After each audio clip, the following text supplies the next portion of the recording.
Ito ang reading mo, Leo, for the whole year next year. Welcome back to our channel. Naway nasa mabuti kayong kalagayan while watching the channel. Kayo nang bahalang magpalit-palit ng situation nyo sa reading ko.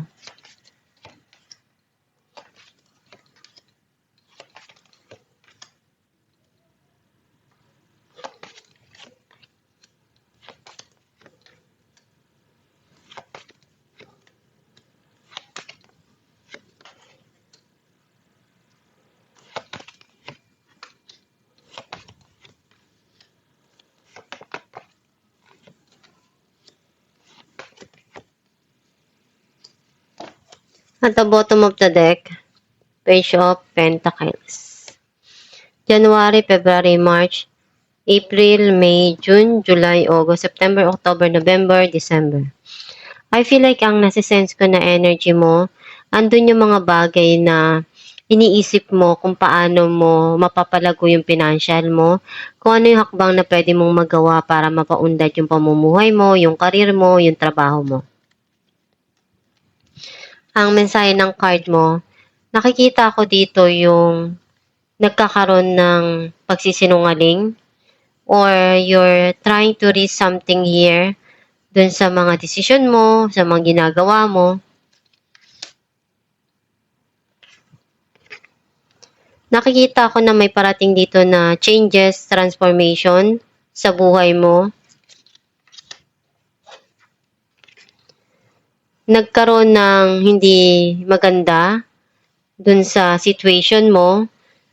Either sa nakaraan nagkaroon ng pagtatalo at hindi nagkaunawaan. At may darating dito na new beginning para sa'yo. May mga bagay ka na gustong baguhin dun sa mga nangyari sa buhay mo sa past na hindi maganda. Pinupunuan mo yung mga bagay na kulang at umaasa ka na one day kung ano yung mga pangarap mo, ma-achieve mo yun at maibigay mo dun sa mga taong mahal mo. May travel dito, some of you manifest a lot of changes sa buhay mo. May new journey kang tatahakin or uumpisahan.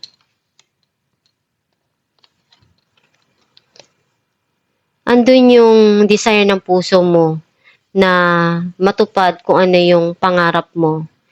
And very articulate ka dun sa mga pangarap mo sa goal mo. Pag gusto mo, gagawin mo lahat ng paraan para ma-achieve mo yun. At pinagdarasal mo yun palagi.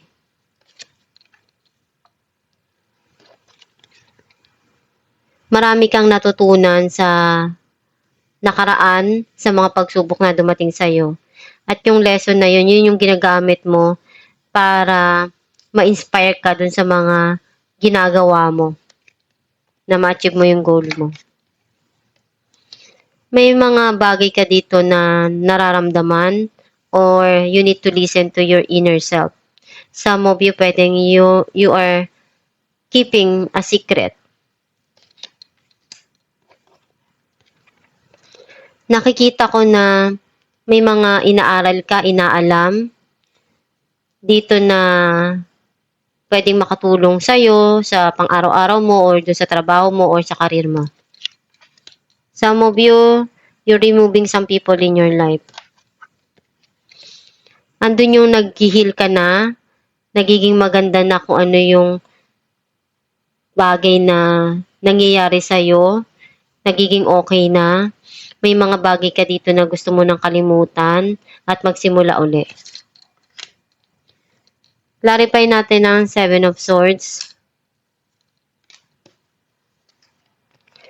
Page of Swords and the Empress. Nakikita ko na meron ka ditong inaalam, pinag-aaralan para sa sarili mo. Kasi alam mo sa sarili mo na mahalaga yun. Na maibigay mo kung ano yung gusto mo. Nakikita ko rin dito na you're, you're doing something here na ikakasaya ng puso mo. Kasi alam mong mahalaga yun na maibigay mo rin sa sarili mo yung needs mo. Clarify natin that. Six of Wands and the Fool. Andun yung success and victory. Magkakaroon ng malaking pagbabago sa buhay mo dito. At you are doing something here na sisimulan mo. Dahil dun sa pangarap mo na gusto mong ma-achieve mo yun. Or magkakaroon ka dito na ng victory dun sa journey na tatahakin mo. Clarify natin ang the Tower. The Moon and the Moon. Nakikita ko na andun yung desisyon na nangyari sa past at may mga bagay ka dito na ginawa at you keep it to yourself lang kung ano yung mga bagay na nangyari. Ayaw mo nang palakihin pa. Mas gusto mo na lang na isipin na kalimutan at ibaon sa nakaraan kung ano yung mga nangyari na yun. Clarify natin ang Five of Swords. The Star and Knight of Pentacles. Nakikita ako dito na sobrang busy mo. Gagawin mo lahat ng paraan na kaya mo. Kasi umaasa ka na one day kung ano yung paghihirap mo, masusuklian din at magkakaroon ng pagbabago dun. Clarify natin the Star. Eight of Swords and Six of Cups. Yung past person mo gustong bumalik sa buhay mo, hindi kanya makalimutan. At ngayon, pinagdarasal niya palagi na maging maayos, na magkaayos kayo.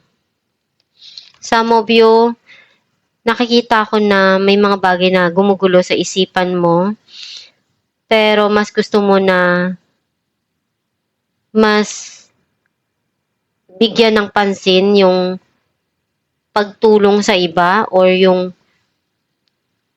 pamilya mo at maibigay sa kanila kung ano yung sa tingin mo kaya mo. Clarify natin ang the World.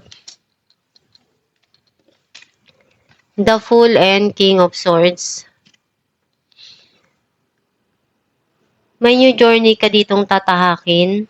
Kailangan mo pagdesisyonan ng tama yon at alamin kung ano yung sa tingin mo kailangan mo pang baguhin doon or mabago. Clarify natin ang the Fool. Nine of Wands and Three of Pentacles. Nakikita ko dito na may mga pangarap kang binibuild. Gagawin mo lahat ng makakaya mo para makuha mo yon, magawa mo, ma-achieve mo. Clarify natin ang the Hierophant.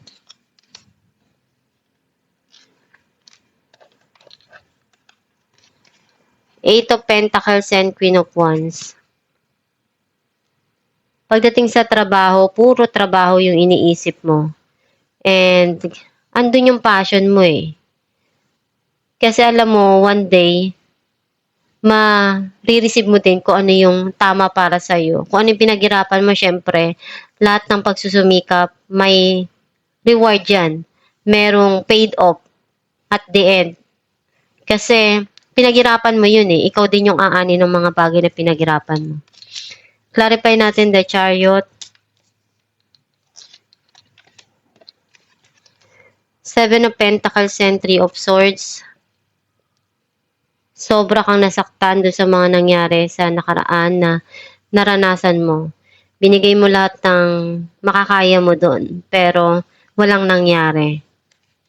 Clarify natin ang the High Priestess. Pero marami ka namang lesson na natutunan doon. Ten of Cups and Two of Swords. Andun yung may mga pagsubok kang pinagdaanan at na-overcome mo yon. As well yung mahal mo sa buhay.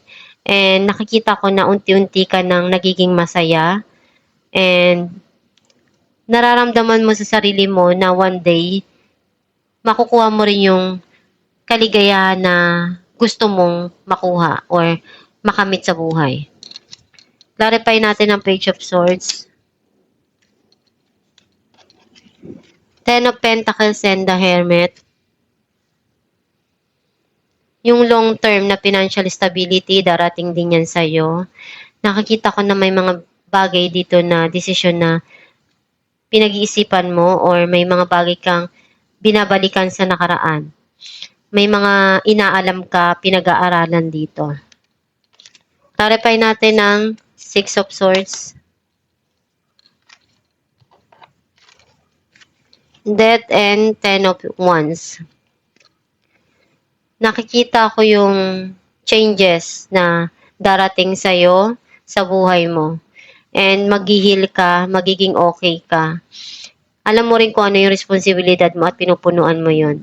At gusto mo na mabago yung bagay na nangyari sa buhay mo na hindi maganda at gagawin mo lahat ng makakaya mo para maging okay lahat. Alamin natin kung ano mensahe ng iyong gabay.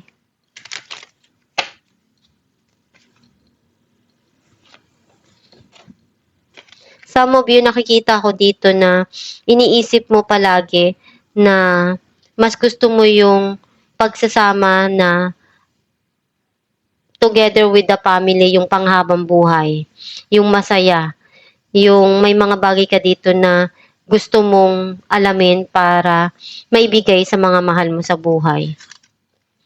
Creative project. Your soul longs to express itself in creative ways. We are guiding you to infuse artistry and creativity into your life. Creative expression makes you feel alive and excited and recognize passion towards your life. Ang mensahe ng iyong gabay na kung ano yung mga bagay na dumarating sa buhay mo, ginagawa mo, ipagpatuloy mo lang yan as long na masaya ka dun sa mga bagay na sinisimulan mo, pinaghihirapan mo, pinagtatrabahuan mo. Kung ano yung makapagpasaya sa'yo na ma-express mo yung sarili mo.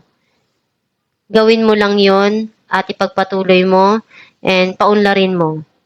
Magdasal ka lang palagi para magabayan ka dun sa tamang path na tatahakin mo at matupad mo yung mga pangarap mo. At itong yung reading, Leo, kung naka-resonate ka, kindly comment down below. Thank you for watching.